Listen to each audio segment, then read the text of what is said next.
تو مہنگائی اتنی زیادہ نہیں تھی، تو ایسا زمانہ بھی ہم نے دیکھا کہ 100 روپے میں گزارا ہو جاتا تھا. آج کے دور میں 100 روپے بچے نہیں لیتے تو گھر کیسے چلے گا؟ تو یہ تمام چیزیں ہیں جن پر ہم گفتگو کریں گے. مفتی معاذ مدنی صاحب موجود ہیں، کیمرے کے اس پار حضرت استاذ العلماء علامہ عثمان لاکھانی صاحب موجود ہیں. میں چاہتا ہوں آپ گفتگو کا آغاز کریں اور علامہ صاحب کو بلوا لیں. بالکل، آئیے تشریف بتائیے. بسم اللہ الرحمن الرحیم. حضور بہت کمال کی گفتگو آپ نے فرمائی، اور یوں کہہ لیجئے کہ آئندہ آنے والی تمام باتوں کو کیا کہتے ہیں وہ کوزے میں بند کر دینا. جی تو آپ نے سمیٹ لیا. اللہ تعالیٰ بہت برکتوں سے نوازے آمین اور الہی آمین. جوامع الکلیم کا فیضان آپ کو عطا آمین فرمائے. ثم آمین ثم دیکھیے، آمین. مال یہ واقعی طے ہے کہ اللہ کی ایک نعمت ہے اور یہ ایک انسانی ضرورت ہے. پر اس کے ساتھ اگر ہم تاریخی مراحل کو دیکھتے ہوئے آئیں نا تو بڑا عجیب معاملہ ہوا. ایک چیز جو آج کے دور کی مال بہت بڑی ضرورت بن گیا ہے، اس کی ایک وجہ تو وہی مہنگائی کا زیادہ ہونا ٹھیک ہے. اور اڑوس پڑوس کے لوگوں کا، اپنے ساتھ والوں کا خیال نہ رکھنا بھی ہے. ٹھیک ہے. لیکن ایک بہت بڑی وجہ ہے جس کی طرف توجہ ہی نہیں ہوتی، اور وہ وجہ پتہ ہے کیا ہے؟ وہ وجہ ہے انسانی ضرورتوں کا پھیلاؤ.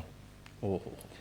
ہم پہلے کے دور کی جو زندگی دیکھتے تھے نا، وہ فطرت کے بہت قریب ہوتی تھی اور اس کے اندر ایکسپینسز زیادہ نہیں ہوتے تھے. سادہ کھلا ڈھلا ماحول تھا. آپ پتھر کے زمانے میں چلے جائیے، اس کے بعد کے ادوار میں بھی آ جائیے، سادہ گھر، سادہ لباس، سادہ یعنی بہت اچھا. اگر کوئی کھاتا پیتا ہوگا نا تو وہ کیا تھا؟ شکار کھیلتا تھا اور اس کو ہرن یا بکرا خریدنا نہیں ہوتا تھا، اور اس کے بعد وہیں کی لکڑیوں کو جلا کر ایندھن اس کے لیے فری میں اویلیبل تھا. نیچرل ریسورس تھی، اس نے اس کو پکا لینا تھا اور مزے سے. یہ بادشاہوں والی غذا، بادشاہوں والا کھانا تھا. لیکن اب اس ایک ٹکا بوٹی کے لیے بھی تو کتنے جتن کرنے پڑتے ہیں. اچھا، گھڑیاں اور ہماری بنائی ہوئی جو مصنوعی چیزیں، مصنوعی سواری، مصنوعی گھر، مصنوعی لباس، یہ ساری چیزیں ان نیچرل چیزیں، یہ ایکسپنسز کو بڑھا بیٹھی. بلکہ ایک اسٹیٹسٹک وائز اگر دیکھیں نا تو کیلکولیٹ کبھی کیجیے گا کہ ہم اپنا جو مال خرچ کر رہے ہوتے ہیں وہ زندہ جاوید انسان پہ کتنا خرچ کرتے ہیں، اور غیر انسانی چیزوں کو اگرچہ انڈائریکٹلی وہ ہمیں سپورٹ کر رہی ہوتی ہیں ان پہ کتنا خرچ کر رہے ہوتے ہیں. صحیح بات ہے. یعنی ہماری آمدن کا 70% حصہ ایک ریسرچ کے مطابق وہ خرچ ہو رہا ہوتا ہے ان نیچرل ایسی چیزوں پر جو بنیادی طور پر ہیومن کی نیڈ نہیں ہے، لیکن سوسائٹی نے یا ہم ہیومن نے ڈیولپمنٹ کے نام پر اسے اپنی نیڈ بنا لی ہے. بالکل ایسا ہی ہے. خیر، بہرحال مال. ہوٹلنگ کتنی مہنگی ہو گئی ہے. بہت ہوٹلنگ جو ہے نا، وہ ابا سے بات کرنی پڑے گی آپ کے، بہت پیسے خرچ کرتے. بتائیے. خیر، اسی کی خاطر مال کو کمانا ظاہر ہے کہ چونکہ حالات ہیں ہم اس دور سے نکل نہیں سکتے. ہم پتھر کے زمانے میں نہیں پیدا ہوئے. یعنی وہاں پہ گھاس سے گاڑی چل جاتی تھی، گدھا گاڑی، بھینس گاڑی، گھوڑا گاڑی، لیکن اب پیٹرول سے ہی گاڑی چلے گی. اس کے لیے کمانا تو ہے. اچھا، کمانا ہے تو حلال کمانا ہے. اور ایک بڑا معروف اتنا خوبصورت ایک بڑا دیر کے لیے ہیلا، میں نے کہا گھاس سے گاڑی کیسے چلتی تھی، کوئی نئی ایجاد. ایک بڑا معروف معاملہ یہ ہے کہ صاحب دیکھیے وہ ہنسی مذاق میں نکل گیا. چلیں کوئی بات نہیں، آ جائے. ایک ہم کیا کہا، کس ردھم میں تھے صاحب؟ آپ فرما رہے تھے گھاس سے گاڑی چلتی. ہاں، ایک بڑا معروف مقولہ ہے، حصول رزق حلال عبادت. ہر نوٹ پہ ہمارے یہاں یہ چھپتا ہے. لیکن ایک لمحے کے لیے سوچیں کہ عبادت سمجھ کے مال کتنا لوگ کما رہے ہوتے ہیں، تصور بھی نہیں ہوتا. مال برائے مال ہونا تو یہ تباہی کا دروازہ کھولتا ہے. لیکن مال برائے عبادت ہو، مال برائے ضرورت ہو، یعنی وہ بزرگوں نے اس کی مثال دی نا کہ مال کو آپ اپنی کشتی کے لیے پانی کی حیثیت دیجیے. تو آپ کی کشتی ہمیشہ پانی میں رہنی چاہیے، چاروں طرف پانی میں ہو، کوئی مسئلے کی بات نہیں. لیکن پانی کشتی کے اندر نہیں آنا چاہیے ورنہ غرق کر دے. کیا خیال؟ بالکل صحیح بات ہے. وہ کہتے ہیں کہ محنت سے کمانا ہے، اور یہ آپ نے شروع میں تمہیدی گفتگو میں فرمایا بھی، آپ دوبارہ فرمائیے. کلی اختیار ہے. محنت سے کمانا ہے، اور پھر اس کے بعد جتن سے بچانا ہے، اور حسرت سے لٹانا ہے، چھوڑ جانا ہے. یہ مال ہے. حضرت بات یہ ہے کہ 4 چیزیں میں سمجھتا ہوں کہ مال کے حوالے سے، مطلب رحمت اور زحمت کا جو ہمارا ٹاپک ہے، سب سے پہلے تو نمبر آتا ہے نیت کا. میں کیا کہہ رہا تھا کہ ٹاپک کس نے دیا تھا؟ علامہ عثمان اللہ خانی. اب پہلی گفتگو آپ نے کرنی تھی، اسی میں سے ہم نے نقطے نکال لیے تھے. اب یہی کہہ رہے تھے کہ توحید کون بیان کرے گا، اور آپ لیٹ ہو گئے. اب یہ 4 بتائے، پھر انہی 4 پہ ہماری گفتگو چلے گی. بالکل ایسا ہی ہے. اگر ہم آؤٹ لائن بنانا چاہیں نا، تو 4 چیزیں ہیں ایسی کہ جن کے بہاف ہم جو ہے نا وہ مال کی زحمت اور رحمت کے پہلو کے حوالے سے ہم جو ہے نا ایک باؤنڈری کھینچ سکتے ہیں. سب سے پہلے نمبر آتا ہے نیت کا، کہ مال سے متعلق جو نیت ہے نا وہ انسان کی کیا ہے، اور یہ نیت مطلب اگلے مراحل کو طے کرے گی. اگر اس نیت میں فساد ہے، چاہے وہ حصول کے اعتبار سے ہے، مال حاصل کرنا، یا مال کو استعمال کرنا، یا پھر مال جب انسان کے اپنے پاس ہو تو اس کو اپنی بڑائی سمجھنا یا اللہ کی طرف نسبت کرنا، یہ نیت پر ڈپینڈ کرتا ہے. بعض لوگ مال اس لیے بھی کماتے ہیں یا مال اس لیے چاہتے ہیں کہ جناب وہ خود کو بڑا سمجھیں. تو یہ جو بگاڑ ہے پہلا، یہ ہے نیت کے اندر. صحیح بات ہے. دوسری چیز ہے مال کے حوالے سے اس کا حصول. اس کے حصول کے بڑے طریقہ کار ہیں. مطلب اگر آپ حلال ذرائع دیکھیں تو اس میں بھی ایک پوری فہرست بنتی ہے. پھر اس کی شرائط، کن شرائط پر اس نے جو نا کام کر مال کو کمایا ہے، وہ درست ہیں غلط ہیں. پھر حرام ذرائع پر جب جائیں تو وہ جناب مطلب آپ سمجھ لیں کہ ان گنت جہتیں اس میں اب کے دور میں نکل آئیں گی مال کے حصول کے حوالے سے. اس کے بعد مال کا استعمال ہے. جو مال پر اللہ تبارک و تعالیٰ نے حق رکھے ہیں، حقوق اللہ بھی ہیں، حقوق العباد بھی ہیں، ٹھیک ہے نا. تو اب وہ حقوق اللہ اور حقوق العباد کو مال کے ذریعے مکمل طور پر ادا کرنا، پھر صحیح مصرف میں مال کا استعمال کرنا، یہ تیسری چیز ہے. یعنی نیت، مال کا حصول، پھر مال کا استعمال. اور چوتھی چیز ہے اس کی نسبت اللہ تعالیٰ کی طرف کرتا ہے، اپنی طرف کرتا ہے، یعنی شکر گزاری کرنا یا ناشکری کرنا، ٹھیک ہے نا، استعمال مال کے بعد. تو یہ 4 چیزیں ہیں جس میں مطلب آپ کے سمجھ لیں کہ اب وہ نیت اگر ٹھیک ہے تو بیجا مال کی محبت نہیں ہے، ٹھیک ہے. یعنی وہ مال کا حصول کر تو رہا ہے لیکن مال پر مال بنانے کے لیے نہیں، بلکہ اپنی ضرورت پوری کرنے کے لیے، اپنی حاجات کی تکمیل کے لیے، اپنے گھر والوں کی آسودگی کے لیے، اور معاشرے کی فلاح و بہبود کے لیے. تو یہ جو آؤٹ لائن ہے نا، مطلب جس میں نیت، حصول مال، استعمال مال، اور پھر آخر میں شکر گزاری، یہ 4 چیزوں پر فوکس کر میں سمجھتا ہوں آج ہمیں بات کرنی چاہیے. تو مال کے حوالے سے رحمت اور زحمت کا ہمارا یہ معاملہ کلیئر ہوگا. اب اس میں ہم آغاز کرتے ہیں اس حوالے سے.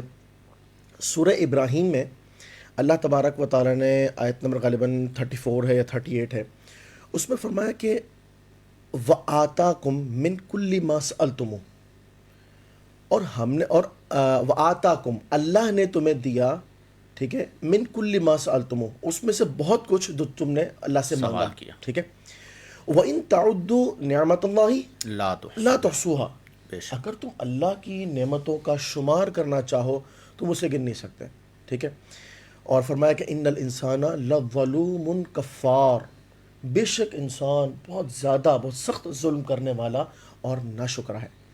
یہ جو آیت کریمہ ہے نا، اللہ تبارک و تعالیٰ نے اس حوالے سے مطلب فرمایا کہ یہ جو آخر میں استعمال ہوا ان الانسان لظلوم کفار، مفسرین فرماتے ہیں کہ یہاں ابو جہل مراد ہے یا پھر کفار مراد ہے، مسلمان مراد نہیں ہے، ٹھیک ہے. اب بات یہ کہ اللہ تبارک و تعالیٰ نے ہماری سوال کردہ چیزوں میں سے ہمیں بہت کچھ عطا فرمایا، ٹھیک ہے، جو ہم نے مانگا، اور فرمایا کہ اتنا عطا فرمایا کہ تم اسے شمار بھی نہیں کر سکتے. یہ مطلب محالات میں سے ہے. اب سوال یہ پیدا ہوتا ہے کہ رب کریم عز و جل نے اس مال کو جو ہمیں عطا فرمایا، تو ہماری نیت کیا ہے اس مال کے حصول کے حوالے سے.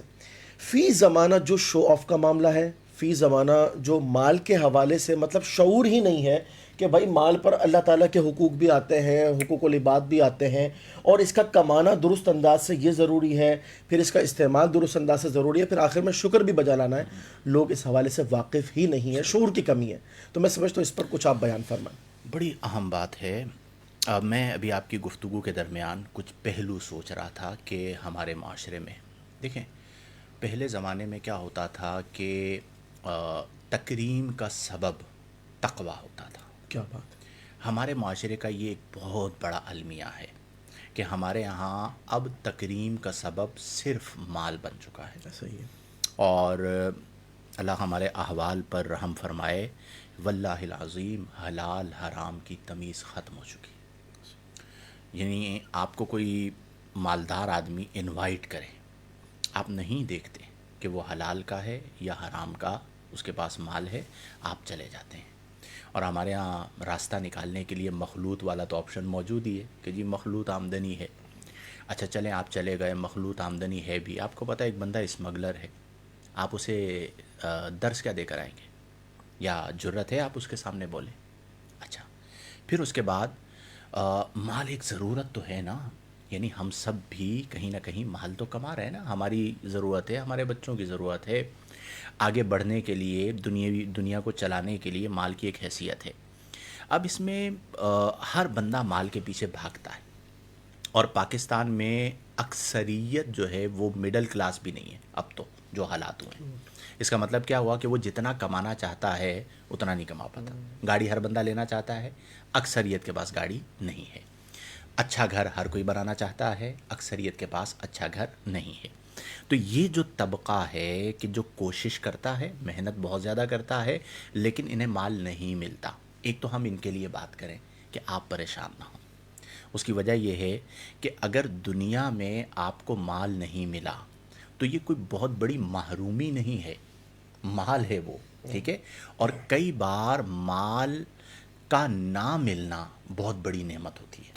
ہم نے چونکہ موضوع بھی یہ رکھا کہ مال رحمت یا زحمت، بلکہ اس دن ہم کہیں بیٹھے ہوئے یہ بات کر رہے تھے نا کہ بہت زیادہ مال نہیں ہونا چاہیے، کیونکہ جب لمٹ سے زیادہ مال مطلب آپ کے پاس آ جائے تو آج کے دور میں اسباب بہت زیادہ گناہ کے موجود ہیں. تو ہم نے یہ دیکھا ہے کہ فتنہ قرار دیا گیا ہے، انسان اس میں مبتلا ہو جاتا ہے. لیکن اتنا مال کے لیے، وسعت کے لیے ضرور دعا کرنی چاہیے. ربنا آتنا فی الدنیا حسنہ وفی الآخرۃ حسنہ. اور جو کچھ زمین میں ہے وہ اللہ نے انسانوں کے لیے پیدا کیا ہے. تو اتنا مال اگر مل جائے کہ بندہ کم از کم کسی کا محتاج نہ ہو. دیکھیں آج کے دور میں آپ لوگ جانتے ہیں کہ مجبوری کتنا مشکل مرحلہ. یعنی کسی کو اگر قرضہ دینا ہو تو اس کے لیے سانس لینا مشکل ہو جاتا ہے.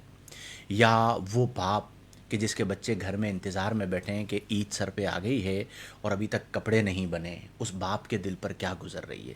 تو ان چیزوں کو سمجھنا ضروری ہے. ایک مقولہ مجھے سر دست یاد آیا کہ بزرگی بعلم است نہ بسال، تونگری بدل است نہ بمال. کیا بات. فرماتے ہیں مولانا روم کا یا شیخ سعدی کسی کا مقولہ ہے، بہت پرانا میں نے پڑھا تھا کہ بزرگی بعلم است. بزرگی جو ہے یعنی انسان بزرگ بنتا ہے بعلم است، علم سے بنتا ہے، نہ بسال، سال سے، عمر سے نہیں بنتا. تونگری بدل است، تونگری جو ہے وہ دل سے ہوتی ہے، نہ بمال، مال سے نہیں ہوتی. تو اگر آپ کا دل بڑا ایک ہے. شعر میں سنا، سنائیے. عربی کا ہے، ردینا قسمت الجبار فینا، کیا بات ہے. لنا علم وللجہال مال. کیا بات ہے. ہم اپنے رب تبارک و تعالیٰ کی تقسیم پر راضی ہیں. اس نے ہمیں علم عطا کیا اور بہت سے جاہلوں کو مال کی بڑی بہتات عطا کی. فَإِنَّ غالباً حضرت علی کی طرف یہ منسوب ہوتا ہے، فَإِنَّ الْمَالَ يَفْنِي عَنْ قَرِيبٍ وَأَنَّ الْعِلْمَ بَاقٍ لَا يَزَالُ. مجھے مولا علی کا ایک کال یاد آ گیا اس بات پہ. یعنی آپ نے ایک موقع پر موازنہ کیا علم اور مال کے درمیان. تو آپ نے فرمایا مال وہ ہے جس کی ہمیں حفاظت کرنی پڑتی ہے، اور علم وہ ہے جو ہماری حفاظت کرتا ہے. مال وہ ہے جسے آپ خرچ کریں تو وہ گھٹتا ہے، علم وہ ہے جسے آپ خرچ کریں تو وہ بڑھتا ہے. تو یہ آپ نے موازنہ پیش کیا. تو لب لباب یہ ہوا کہ دیکھیں نبی کریم صلی اللہ علیہ وسلم نے فقر اختیاری کو اختیار فرمایا. سبحان اللہ. صحابہ کرام میں اکثر مطلب فقر کے ساتھ زندگی گزار کر گئے. اس کا مطلب یہ ہوا کہ آج یہ جو بے چینی ہے نا کہ میں بس دنیا کما لوں، اور دنیا کمانے کے لیے ابھی ہماری نیو جنریشن کے حوالے سے بھی آپ لوگ بات کیجئے کہ مال یعنی جسے ہم کہتے ہیں آسان مال کمانا، اسے ایک اصطلاحی لفظ بھی کہا جاتا ہے ایزی منی. یعنی آسانی سے مال کمانا. اب سوشل میڈیا پہ یہ مال اس طرح کمانا اور دکھانے کا بڑا ایک ٹرینڈ بن گیا ہے, اور انہیں دیکھنے کے لیے یا اس کو دیکھ کر کئی لوگ مال حاصل کرنے کے لیے اپنے آپ کو ذلیل کروا دیتے ہیں. اپنا جو ہے نا وہ باقاعدہ اسکینڈل بنوا دیں گے, سوقیانہ زبان استعمال کریں گے اور مال دنیا حاصل کرنے کے لیے لگے رہیں گے. تو میں یہ سمجھتا ہوں کہ اعتدال بہترین ہے. جو اللہ نے مجھے دیا ہے اس پر راضی رہیں. اور اس میں میں نے فقراء کو دیکھا ہے کہ وہ کمال ہوتا تھا. یعنی جو مالدار ہے وہ اپنا مال دکھانے کے لیے بے چین ہوتا تھا, اور فقیر مزے سے بیٹھا ہوا ہوتا تھا, بھئی میں تیرے مال پہ نظر ہی نہیں ڈالنا چاہتا. ٹھیک ہے, اب آپ سوچئے کتنا اطمینان کا معاملہ ہے کہ ایک بندے کے پاس مال آ گیا, چاہے اس کا یعنی وہ آپ کمائی ہے یا باپ کمائی ہے, ٹھیک ہے, اور حلال ہے یا حرام ہے, وہ بے چین ہوتا ہے کہ یار میں دکھاؤں کہ میرے پاس یہ ہے, اور فقیر ایک نظر بھی نہیں ڈالنا چاہتا. میں ایک جگہ پڑھ رہا تھا, حضرت حسن بصری رحمۃ اللہ علیہ, استغنا کیا ہوتا تھا. ان کے پاس اس زمانے کا کوئی حاکم آیا اشرفیوں کی تھیلیاں لے کر اور نظر کیا کہ حضور قبول فرمائیں. تو حضرت حسن بصری رحمۃ اللہ علیہ مزے سے بیٹھے رہے. ایک تو یہ ہونا چاہیے کہ آپ کے اندر استغنا ایسا ہو کہ نہ آپ کسی کے مال سے متاثر ہوں, نہ کسی کے جمال سے متاثر ہوں. آپ نے دیکھا, اچھا نظر لے کر آئے ہو. ہمارے ہاں کیا ہوتا ہے, الٹ ہوتا ہے, وہ حاجی صاحب کیا ضرورت تھی, پہلے مال اٹھا کے سائڈ پہ کرنا ساری چیزیں. آپ نے اسے کہا ایک بات مجھے بتاؤ کہ یہ تم نے اشرفیاں مجھے نظر کی ہیں, یہ جو تھیلیاں لے کر آئے ہو, اگر اس جیسی 2 تھیلیاں تھیں یا 3 تھیلیاں تھیں, اشرفیوں کی کچھ اور تھیلیاں تمہیں دی جائیں, تو کیا تمہارے دل میں اس کی طلب ہے؟ تو اس نے کہا طلب تو ہے مال کی, کہ مال کس کو برا لگتا ہے. تو حضرت حسن بصری رحمہ اللہ نے فرمایا کہ تمہارے دل میں اشرفیوں کی طلب ہے, مجھے تم نے جو یہ نظر کی ہے مجھے تو اس کی بھی طلب نہیں. تو اس کا مطلب یہ ہوا کہ میں غنی ہوں, تم فقیر ہو. تم چاہتے ہو, میں چاہتا نہیں ہوں, تو یہ اشرفیاں میری طرف سے اٹھاؤ اور یہاں سے نکلو. یہ وہی بات نا, تونگری بدل است نہ بمال. تو یہ جو فکر ہے اسے پیدا کرنا ہمیں, میں سمجھتا ہوں ضروری ہے. آپ سے ایک واقعہ اس حوالے سے یہ بھی ملتا ہے جو ہمارے لیے مشعل راہ ہے. ہمارے معاشرے کے اندر بالفرض کبھی اگر ایسا ہو جائے کوئی مہمان آئے اور گھر میں قلت ہو, تو ہم یہ فیل کرتے ہو ہمارے پاس اتنا بھی نہیں ہے کہ ہم کسی مہمان کو جو ہے نا وہ سیر کروا سکیں اور مطلب اس کو خوش رکھ سکیں. رسول پاک صلی اللہ علیہ وسلم کا بھی اپنے فقر اختیاری کا تذکرہ فرمایا. ایک دفعہ ایسا ہوا کہ ایک شخص نبی کریم صلی اللہ علیہ وسلم کی خدمت میں آئے اور انہوں نے عرض کیا, یا رسول اللہ صلی اللہ علیہ وسلم میں بہت بھوکا ہوں, مجھے آپ کھانا دیجیے. تو رسول پاک صلی اللہ علیہ وسلم تشریف لاتے ہیں امہات المومنین میں سے کسی زوجہ محترمہ کے پاس, اور ان سے فرماتے ہیں کہ گھر میں کچھ ہے. وہ عرض کرتی ہیں کہ نہیں, گھر میں تو کچھ نہیں ہے. ایسا ہے, اب دیکھیں نا یہ جو روایات ہے نا کہ 1 سال کا آپ صلی اللہ علیہ وسلم جو ہے وہ مطلب گھر کے اندر جمع فرمایا کرتے تھے, لیکن کیا وہ ہر وقت رہتا تھا یا اس سے صدقات میں جو ہے وہ اللہ تبارک و تعالیٰ کے حضور مطلب خرچ کر دیا جاتا تھا. تو اب دیکھیں ایک فرد کا کھانا جو ہے وہ اضافی حضرت نہیں ہے. پھر نبی کریم صلی اللہ علیہ وسلم نے جو ہے نا وہ صحابہ کرام علیہم رضوان کے درمیان اعلان فرمایا. تو ایک انصاری صحابی جو ہے وہ ان کو اپنے گھر لے کر آ گئے, اپنی وائف سے کہا کہ کھانا ہے. تو انہوں نے عرض کیا کہ بس اتنا ہے کہ بچے جو ہے نا وہ کھا کر سو جائیں گے اور ہمارے لیے بھی نہیں ہے. ٹھیک ہے. تو پھر انہوں نے فرمایا کہ تم ایک کام یہ کرو کہ بچوں کو کسی طرح بہلا کر جو ہے وہ سنا دو اور وہ کھانا جو ہے نا وہ اس مہمان کو کھلا دو. تو اب آپ غور کیجئے کہ آج اگر ہمارے ہاں مطلب قلت ہو جاتی ہے بعض اوقات حضرت, مطلب معاملات ایسے ہو جاتے ہیں کہ مصائب آ پڑتے ہیں, گھر نہیں مینج ہو رہا ہوتا, تو لوگ چلے جاتے ہیں ناشکری پر, اور وہ مطلب یہ سوچتے ہیں کہ اللہ تعالیٰ نے تو ہمیں دیا ہی نہیں ہے, بالکل, اور ہمارے پاس مال نہیں ہے تو ہماری زندگی ہی ختم ہو گئی. دوسروں کی کشش اور جناب دوسروں کا یہ جو شو آف ہے, اس کو دیکھ کر کے بس وہ یہ سمجھتے ہیں کل کائنات انسان کی مال ہے. اس پہ ہم ایک اور موضوع کسی دن ڈسکس کر لیتے ہیں, قناعت.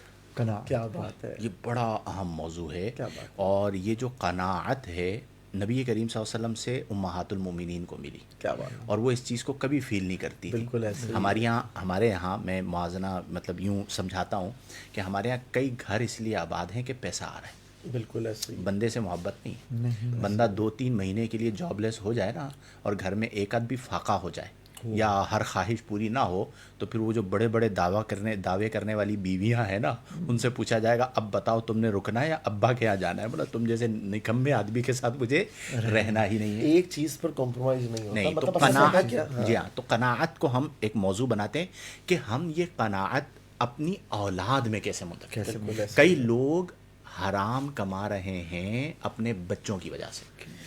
وَاعْلَمُوا أَنَّمَا أَمْوَالُكُمْ وَأَوْلَادُكُمْ فِتْنَةٌ کی تفسیر اگر آپ دیکھیں نا، اللہ تعالیٰ نے ارشاد فرمایا کہ وَاعْلَمُوا، تم جان لو، انما اموالکم و اولادکم فتنہ، تمہارے مال اور تمہاری اولاد جو ہے وہ آزمائش ہے تمہارے لیے امتحان. ہاں. اب رسول پاک صلی اللہ علیہ وسلم کی بارگاہ میں ایک مرتبہ ایک بچہ جو ہے وہ آیا، اور وہ اپنے مطلب والد صاحب کے ساتھ یا کسی مطلب سرپرست کے ساتھ آیا تھا. آپ صلی اللہ علیہ وسلم نے اس کو چوما اور پھر فرمایا کہ یہ جو ہے نا آزمائش ہے، اور انسان ان کی وجہ سے بزدل بھی ہو جاتا ہے اور بخیل بھی ہو جاتا ہے. وہ ایک روایت اس طرح کی ہے نا کہ سب سے زیادہ کلاش کون ہے، تو وہ نیکیاں لے کر آئے قیامت کے دن اور بیوی لے جائے، بچے لے جائیں، اس کی وجہ سے یہ، اس کی وجہ سے یہ، اور آخر میں اس کے کھاتے میں کچھ نہ رہے. حضور جو بات ہو رہی تھی نا غنا کی، اصل میں یہ ایک مائنڈ گیم ہے. مائنڈ گیم اس طریقے سے ہے، ہم نے مال کی امپورٹنس پہ جتنی بھی بات کی، اس کے پیچھے کی علت، حکمت یا جو بھی آپ نام دے دیجئے، وہ یہ ہے کہ یہ مال ہماری ضرورت ہے، چاہے عزت کے پہلو سے، چاہے غذا کے پہلو سے، چاہے معاشرتی پہلو سے، کسی بھی پہلو سے. اور یہ اللہ کا فضل ہے، ٹھیک ہے، اللہ تعالیٰ نے اسے بھی ایک نعمت بنایا ہے، اس کے پیچھے آدمی پاگل نہ ہو. لیکن ان تمام اعتبارات سے مال کی حیثیت اصل میں کیا ہے؟ کیا وہ منزل مقصود ہے، مقصود اصلی ہے؟ نہیں، وہ صرف ہماری ضرورت کا کیا مطلب ہے؟ بے ساکھی، جو ہمیں سہارا دے گی.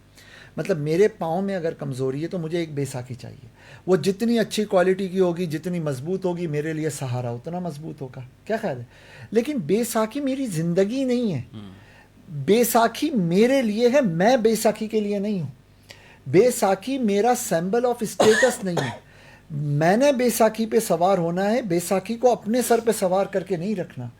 آج ہوا کیا کہ دیکھیں معاشرتی معاملات ہیں، ان کا انکار نہیں، لیکن بہت بڑا مال کے معاملے میں ایک ایلوژن ہے، ایک جادوگری اور ایک سحر ہے جو لوگوں نے اپنے دل دماغ کے اوپر طاری کیا ہوا.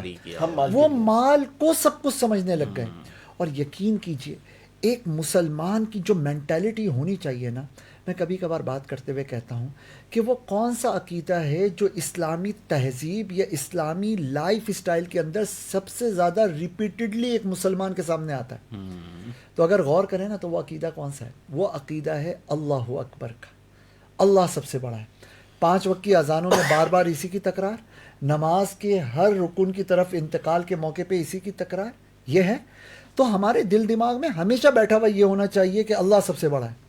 لیکن سوچئے گا کہ اس وقت سوسائٹی کی 99.9% آبادی کے دل دماغ میں کیا ہے؟ سب سے بڑا روپیہ. ایک بات بتاؤں آپ کی بات سے کہ ہمارے ایک بڑی بات یہ کیوں ہوتی ہے کہ یہ جو ہم مذمت کر رہے ہیں، یا چلے ہم مذمت بھی نہیں کر رہے، ہم یہ کہہ رہے ہیں کہ بھئی سب کچھ مقصود اصلی مال نہیں ہے، جیسا کہ آپ نے کہا. اب یہی بات نبی کریم نے فرمائی، صحابہ نے کی، اولیاء نے کی، خانقاہوں سے ہوئی. انہوں نے واقعتاً فقر کو اختیار کرتے ہوئے یہ باتیں کہیں. آج کی جو جنریشن ہے وہ کہتی ہے یہ دنیا کو برا بلا بول رہا ہے پڑاڈوں میں بیٹھ کے، ٹھیک ہے. یعنی آج کے دور میں سارے طبقات مٹیریلسٹک ہو چکے ہیں، اور اس میں واقعتاً جو ہے نا کم از کم شبہات کے اندر تو پڑی جاتے ہیں میرے بھائی. تو اب جب ہم دنیا کی مذمت کی بات کرتے ہیں تو کہتے ہیں دیکھو یار یہ مولانا صاحب بات تو کر رہے ہیں، خود پراڈو میں گھومتے. اب اگرچہ ہم اس کو غلط نہیں کہتے، لیکن ہم اس بات کا بھی انکار نہ کریں کہ پہلے جو خانقاہیں ہوا کرتی تھیں ان میں جو درس ہوا کرتا تھا فقر کا، وہ بالقول بھی ہوتا تھا، بالعمل بھی ہوتا تھا. اب صرف اور صرف قال رہ گیا ہے، بات رہ گئی ہے، عملی طور پر قلب کے اندر وہ چیز موجود نہیں ہے. یعنی یہ جو دل ہے، اس دل میں محبت مال کسی نہ کسی انداز میں موجود ہے. اصل بات وہی ہے جس کی طرف آپ نے ایک اشارہ کیا تھا، کشتی والی بات، کہ کشتی پانی پر رہے تو اوکے ہے، اور پانی اگر کشتی پر آ جائے تو ڈوب جائے گی. آپ دنیا کو بالکل کیا کہتے ہیں انجوائے کریں رزق حلال سے. آپ گھومیے, آپ اچھا کھائیے, آپ اچھا پیجیے, آپ اچھا لباس پہنیے, یہ ہمارے دین میں بالکل درست ہے, اس کی کوئی ممانعت. لیکن وہ جو دنیا ہے وہ آپ کے دل میں نہ آئے. ایسا ہی. دل جو ہے وہ اللہ تعالیٰ سے جڑا ہوا ہو اور آپ کے مزاج میں استغنا ہو. اور کم از کم ہم یہ کریں کہ یار کہیں نہ کہیں ہمارا بھی یہ معاملہ ہوتا ہے کہ ہم بندے کی مالی حیثیت کو دیکھ کر ملاقات کا انداز بدلتے ہیں. یہ بہت خطرناک چیز ہے, اور اس میں یعنی کئی بار ہم لاشعوری انداز میں کر رہے ہوتے ہیں. یعنی ہمیں پتہ بھی نہیں ہوتا کہ ہم ایک چیز کو کہہ رہے ہیں برا برا برا برا برا, خود ہم اسی کا ارتکاب کر رہے ہوتے ہیں. یعنی ہمارے پاس ایک بڑی پارٹی آ جائے تو ہمارا رویہ ٹھک کر کے تبدیل ہو جاتا ہے. ایون ملاقات کا انداز بدل جاتا ہے. یعنی ایک عام ٹھیلے والے سے ہم ہاتھ ملائیں اور ایک مل آنر سے, ٹھیک ہے, یا ملٹی ملینر بندے سے ہم ہاتھ ملائیں تو ہمارے رویے میں فرق آ جاتا ہے. اچھا, پھر مٹیریل ہمارے سروں پر اتنا سوار ہو گیا کہ اب تو لوگ مطلب بیان کے لیے بائک پہ جانا بھی اپنے لیے جو ہے وہ شرم کی بات سمجھتے ہیں. بھائی آپ کے پاس اگر گاڑی نہیں ہے, ہم ایک زمانے تک بائک پہ جاتے تھے نا, ٹھیک ہے, تو اگر یہ چیز آپ نے سر پر نہیں سوار کرنی, یعنی ایک مالدار آدمی آ گیا, ایک عہدے والا آدمی آ گیا, تو آپ کے اوپر کوئی کب کبھی آپ کا خطاب وہی ہونا چاہیے, ٹھیک ہے, اس کے مال کی وجہ سے, اس کے عہدے کی وجہ سے. آپ اگر علمی طور پر مضبوط ہیں, اچھا یہ کمی کہاں پر ہوتی ہے؟ جہاں پر اندر کھوٹ ہوتا ہے. وہ میں اکثر مثال دیتا ہوں, حضور سیدنا غوث اعظم رضی اللہ عنہ کی خلیفہ مسترشد اللہ میرے خیال میں آیا تھا, تو آپ نے اس کی طبیعت صاف کر دی تھی اور کوئی اس کا آپ کے اوپر اثر نہیں تھا, اور اسے نصیحت کر کے واپس بھیجا تھا. مجدد الف ثانی رحمۃ اللہ علیہ جب دربار میں جاتے تھے تو آپ نحیف سے تھے, ٹھیک ہے, کمزور سا آپ کا بدن تھا, گردن مبارک کمزور تھی, لیکن آپ کی بات سے جو ہے وہ بادشاہ پر, اکبر پہ کپ کپی طاری ہو جاتی تھی, اور آپ نے پورا اس کا مقابلہ کیا. تو اس کا مطلب یہ ہوا کہ اب دو چیزیں آ گئیں, مال, مٹیریل, دوسری چیز ہے روحانیت. اگر اندر روحانیت نہیں ہے تو پھر تو آپ بالآخر مٹیریلسٹک بن جائیں گے اور آپ پہ لوگوں کا اثر بھی ہوگا. لیکن اگر آپ کے اندر روحانیت ہے, پھر آپ کے سامنے کوئی بھی آ جائے گا, آپ کے اوپر اس کا اثر نہیں آئے گا, اور آپ حق بات کو بغیر لومۃ لائم, یعنی ملامت کرنے والے کی ملامت کی فکر کیے بغیر بیان کریں گے. تو اس طرح اس میں میرے خیال میں اعتدال کیا جا سکتا ہے. بالکل حضرت, آپ نے جو فرمایا نا, واقعی میں اگر کسی شخص کو صحیح معنی میں استغنا حاصل کرنا ہے تو اندر کا غنا چاہیے, روحانی طور پر اس کو طاقت چاہیے. اچھا, اس حوالے سے میں بات کرتے ہیں کہ مال کی وجہ سے انسان بہت سارے گناہ کی طرف مائل ہوتا ہے اور بعض اوقات شعور بھی نہیں ہوتا. مثال کے طور پر آپ یہ دیکھیں کہ ہمارے بازاروں میں جمعۃ المبارک کی بھی اگر نماز ہو رہی ہوتی ہے نا, تو ایک تعداد ایسی ہمیں نظر آتی ہے جو جمعۃ المبارک کی نماز بھی ادا نہیں کرتی. آپ با جماعت نمازوں کا تو معاملہ چھوڑ ہی دیں. بالکل ایسے. اچھا, اب اسی طریقے سے مال کے حوالے سے جو ایک طلب ہے زیادتی کی, ایک تعداد ہے جو اس کی طلب میں حرام ذرائع کو اس انداز سے اختیار کر چکی ہے کہ وہ یہ کہتے ہیں کہ اس سے بچنے کا راستہ ہی نہیں ہے. مثال کے طور پر جن لوگوں کا کام ہے سسٹم کے تحت رشوت کے لین دین کا, وہ یہ کہتے ہیں کہ یار ہم مطلب یہ جو ہمارا جو روزگار ہے وہ تو ہے ہی اسی سے وابستہ, جب تک ہم رشوت نہ لیں تب تک ہم بچ ہی نہیں سکتے. صحیح بات ہے. اسی طریقے سے جھوٹ بول کر تجارت کرنا, چاہے وہ مال کا بیچنا خریدنا, بہت مطلب, حالانکہ اچھا جھوٹ کو تو حرام سمجھا ہی نہیں جاتا, برائی بھی نہیں سمجھا جاتا, اور آپ کے سمجھ لیں کہ حصول مال کے لیے, کثرت کی وجہ سے, کثرت لانے کے لیے اس حوالے سے جو ہے نا وہ کام ہوتا ہے. ایک یہ جو آیت کریمہ ہے نا, اس پر آپ ذرا روشنی ڈالیں. یا ایھا الذین آمنوا کلوا مما فی الارض حلالا طیبا. مال جو ہے وہ سکون کا ذریعہ بھی ہے, اور اللہ تبارک و تعالیٰ کی نعمتوں کو انجوائے کرنا, ان سے لطف اندوز ہونا, اور مطلب اپنی فیملی کے اوپر خرچ کرنا, اپنے آپ پر خرچ کرنا, اس پر ہمیں کلام کرنا چاہیے. کہ آج جو کیفیات ہیں ہماری, ہم سب کچھ جمع کر رہے ہیں, نوٹ کمانے کی مشین بنے ہوئے, لیکن انسان انویسٹ ان یور سیلف کے فلسفے سے بھی جو ہے نا خالی نظر آتا ہے. کیا کہیں گے؟ زبردست. آپ نے کب سے ویسے انویسٹ ان یور سیلف شروع کیا تھا؟ جب سے آپ کی صحبت میں ہے. اچھا, ماشاء اللہ. اور کتنا انویسٹ کر چکے ہیں؟ ملینز میں ہے؟ ایک بار حساب لگایا تھا, یاد ہے؟ وہ پہلے کا. اچھا دیکھیے یار, یہ کتنی کمال کی آیت ہے.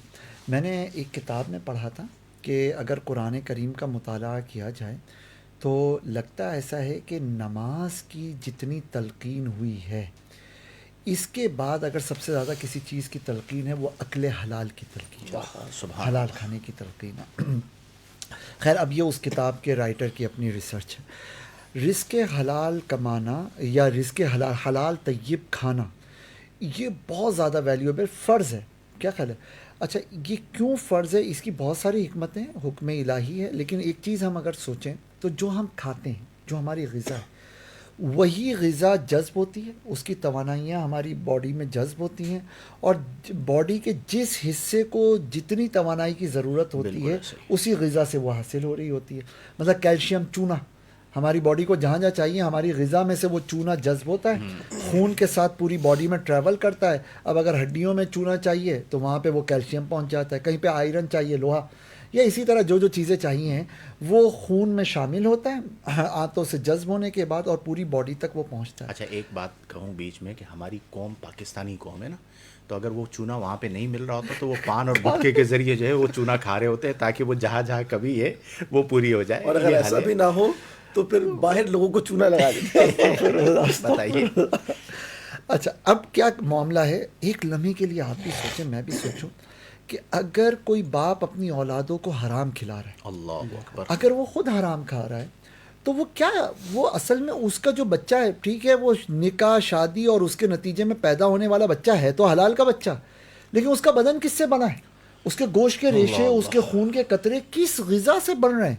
وہ غذا اگر حرام کی ہے تو یہ بچہ جو پروان چڑھ رہا ہے یہ حرام کا پروان چڑھ رہا ہے۔ اور کئی دفعہ ہوتا ہے کئی لوگ چاہتے ہیں کہ اچھا دیکھیں برا نہ دیکھیں، اچھا بولیں برا نہ بولیں، وہ عبادتیں کرنا چاہتے ہیں لیکن ان کا بدن ساتھ نہیں دے رہا ہوتا۔ اس کا صوفیہ کے مطابق ایک بڑا ریزن یہ ہے کہ ان کا بدن حرام سے پروان چڑھا ہوا ہے تو وہ عبادت کے اندر لطف ہی نہیں حاصل کر پا رہا ہوتا، ان کو قرآن دیکھنے میں سکون نہیں فیل ہو رہا ہوتا، کیونکہ آنکھوں کی رگوں کے اندر جو اجزاء ہیں وہ اجزاء حرام سے پیدا ہوئے پیدا اجزاء ہوا ہیں۔ تو عقل حلال اچھا عقل حلال ہوگا کہاں سے؟ سب سے پہلے جو ہم نے کمایا اگر وہ شریعت کے اصولوں کے مطابق کمایا تو یہ حلال۔ بہت اہم بات ہے۔ اچھا جو کمائی کما لی، یہ کمائی ہمیں جو حاصل ہوئی ہوئی ہے اس میں سے شریعت کے حقوق پورے ہوئے تو اب اس کو استعمال کرنا حلال۔ اگر نہیں حقوق پورے کیے تو وہ تو کنز ہے جو داغا جائے گا۔ اچھا پھر اس کے بعد کھانے کے لیے بھی یا پہننے اوڑھنے کے لیے بھی وہ حقوق جو شریعت کے ہیں، وہ حقوق جو شریعت نے بندوں کے لیے رکھے ہوئے ہیں، یعنی سائل اور محرومین کے حق ہیں تمہارے مال کے اندر، ایسے ہی ہے۔ وہ ادا ہوں تو پھر ہمارے لیے حلال۔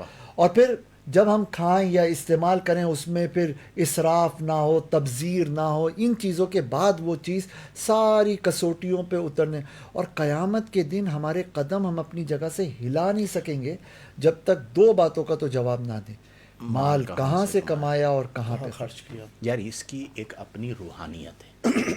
یعنی اگر آپ کو، مجھے ابھی ایک مقولہ یاد آ گیا، صوفیہ کے یہاں عقل حلال، صدق مقال اور دل سوختہ، یہ تین چیزیں ہوتی ہیں۔ اور عقل حلال یعنی حلال کھانا، صدق مقال یعنی سچ بولنا، اور دل سوختہ درد والا دل۔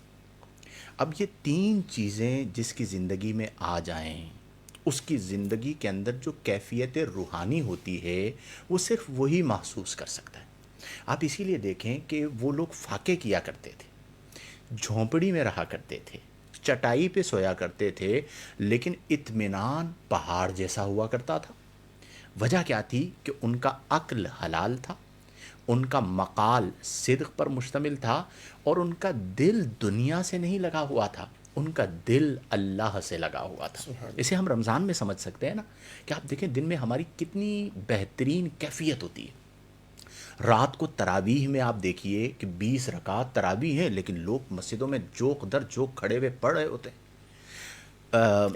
مکۃ المکرمہ اور مدینۃ المنورہ میں آپ رش کا عالم دیکھیے، لوگ آئے ہوئے ہوتے ہیں اور وہاں پہ بیٹھے ہوئے ہوتے ہیں، اور ہزاروں کی تعداد میں 4 گھنٹے 5 گھنٹے پہلے مسجد میں ان ہونا پڑتا ہے افطاری کرنے کے لیے، دروازے بند ہو جاتے ہیں، ٹھیک ہے، اور لوگ اس سے پہلے پہنچ کے اپنی جگہ پر بیٹھے ہوئے ہوتے ہیں۔ اب کیا ہے کیفیت روحانی.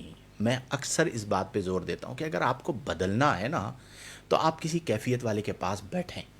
جب آپ کا دل بدلے گا، آپ کا قلب بدلے گا، آپ کو لطف ملے گا، پھر آپ کی غذا جو ہے نا وہ یہ جو ہم کہہ رہے ہوتے ہیں کہ بھئی وہ آج چلتے ہیں فلاں جگہ پہ فلاں جگہ پہ، آج یہاں کھانا کھاتے ہیں وہاں، آپ کو اس میں نہیں، پھر آپ کا ذکر، آپ کی غذا اللہ کا ذکر ہوگا. کیا بات. اس کی ایگزامپل دوں میں آپ کو.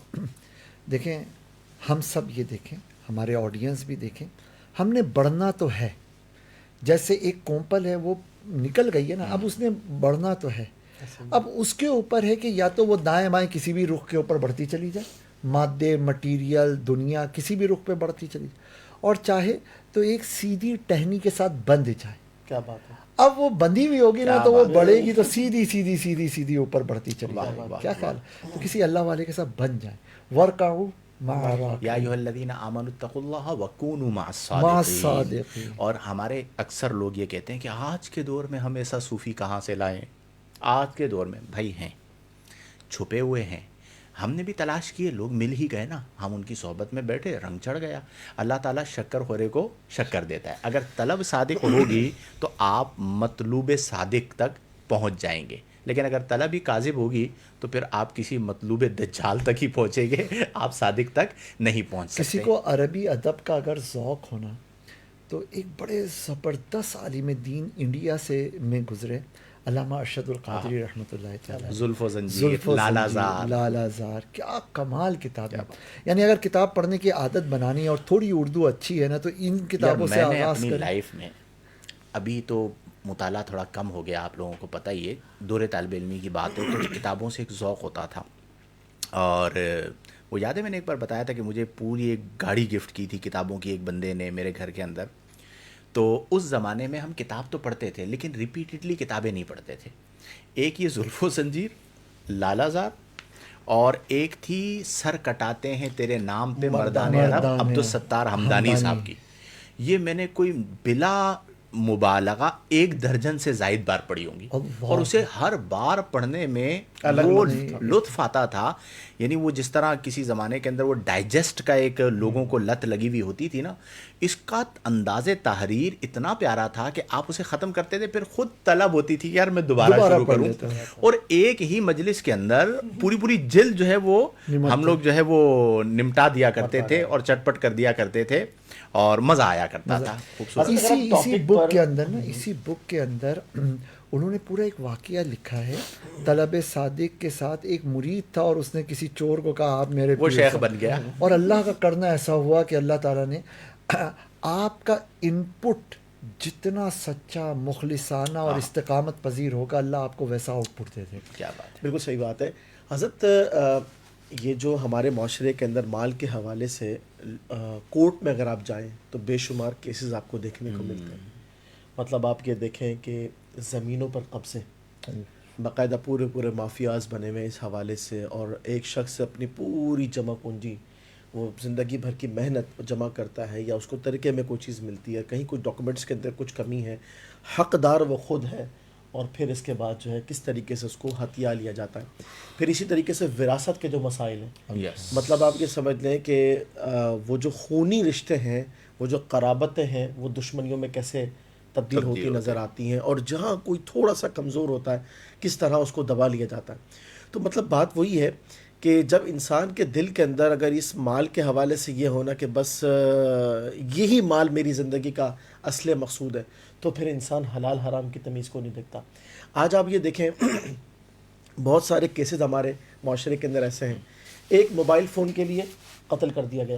اللہ اکبر. اب آپ یہ دیکھیں نا، یہ کیا ہے کہ ایک موبائل فون چھیننا ہے اور اس کے لیے مطلب کسی کی زندگی کا آپ نے سہاگ اجاڑ دیا، کسی کے بچوں کو جو ہے وہ یتیم کر دیا. بہت بڑا ظلم. ٹھیک ہے. اسی طریقے سے آپ آپ نے کے جمشید کوارٹر پہ کل یا پرسوں سحری کے ٹائم پہ وہ ایک لڑکا تھا، باڈی بلڈر تھا، بائک پہ وہ 2 بندے جا رہے تھے اور اسی طرح اسنیچنگ کے اندر اس کو گولی مار دی اور وہ مر گیا.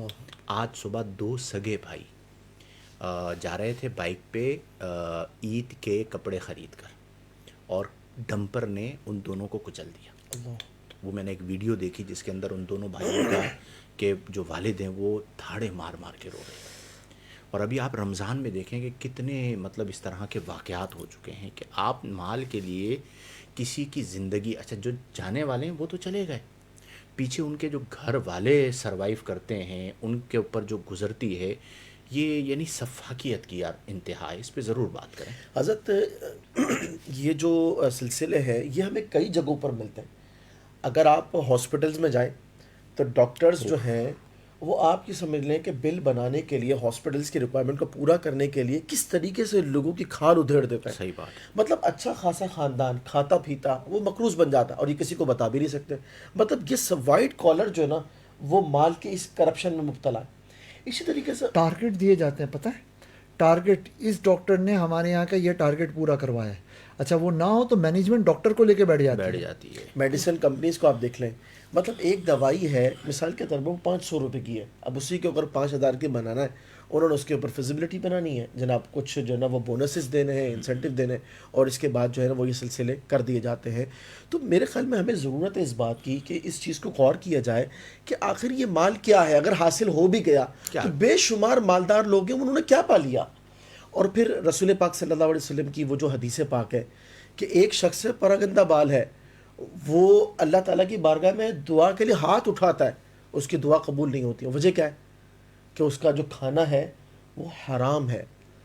یعنی آج دنیا کے اندر، جی بالکل، آج دنیا کے اندر بھائی زیادہ مال جمع کر بھی لوگے اور وہ اگر حرام پر مشتمل ہے تو آپ کی عبادات مطلب آپ کے وہ مردود ہیں. اچھا پھر ایک اور بات مجھے یاد آ گیا، گنجا سانپ. ہاں یاد ہے وہ سب کا ایک رسالہ اس زمانے میں چن چن کے نام رکھا کرتے تھے، تو مجھے ابھی سر دست یاد آیا، خوفناک جادوگر، وہ جو اسرار بھکاری. ہاں یہ تھا مال کے ٹاپک. اور یہ گنجا سانپ بھی مال کے حوالے سے تھا نا، کہ اس پہ مال جو ہے وہ سانپ بن کر مسلط کر دیا جائے گا اور پھر وہ اس کو نکالے گا. اس سے ریلیٹڈ اس کے اندر اولاد کے حوالے سے انہوں نے بات کی. ہمارے ایک بزرگ ہیں، وہ اپنا ایک تجربہ شیئر کرتے ہیں. وہ یہ کہتے ہیں کہ جس شخص نے اپنے بچوں کو حرام کھلایا نا، وہ اپنے بچوں کا سکھ نہیں دیکھ سکتا. اللہ یہ بہت بڑی بات ہے. یعنی ایک شخص ساری زندگی وہ لگا دیتا ہے، کس طرح کے وہ داؤ پیچ کھیلتا ہے، کیسے رسک لیتا ہے، کتنی محنت کرتا ہے، کھپا دیتا اپنے آپ کو، لیکن آخر میں اولاد کا سکون اس کو نہیں ملتا. اور بنیادی وجہ یہ کہ اس نے اپنے بچوں کی پرورش حلال سے نہیں کی ہے. بس یار اللہ تعالی ہم سب کو توفیق عمل عطا فرمائے. جوابات شامل کرتے ہیں چونکہ آج فکس 11:15 بجے ہمیں اختتام کرنا ہے پروگرام کی وجہ سے. ایک آخری بات اگر آپ لوگ اجازت دیں تو میں کر دوں. اس موضوع پر ابھی آپ لوگوں کی باتوں سے میرے ذہن میں بات آئی کہ ہمارے ہاں جو غریب طبقہ ہے وہ وداؤٹ اینی ریزن مالداروں کو سپیریئر سمجھتا ہے، اور غریب طبقہ کسی مالدار کے سامنے وداؤٹ اینی ریزن اپنے آپ کو حقیر سمجھ رہا ہوتا ہے، اور اس کی باڈی لینگویج سے وہ چیز نظر آ رہی ہوتی ہے. بالکل. تو ایسے احباب کے لیے میں کہوں گا کہ مال کی حیثیت اللہ کی بارگاہ میں مچھر کے پر کے برابر نہیں ہے. یہ بات اپنے ذہن میں بٹھا لیجئے.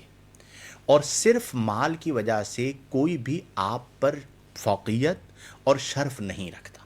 تو آپ نے اپنے اندر یہ کانفیڈنس بلڈ اپ کرنا ہے کہ اگر آپ کے پاس مال نہیں ہے تو یہ کوئی افسوس کی بات نہیں ہے کہ آپ جنت سے محروم ہو گئے. اللہ کی تقسیم پر راضی رہیں. اور اگر کوئی مال کی وجہ سے آپ کو دبانا چاہتا ہے تو قطعی طور پر آپ اس دباؤ میں نہ آئیے.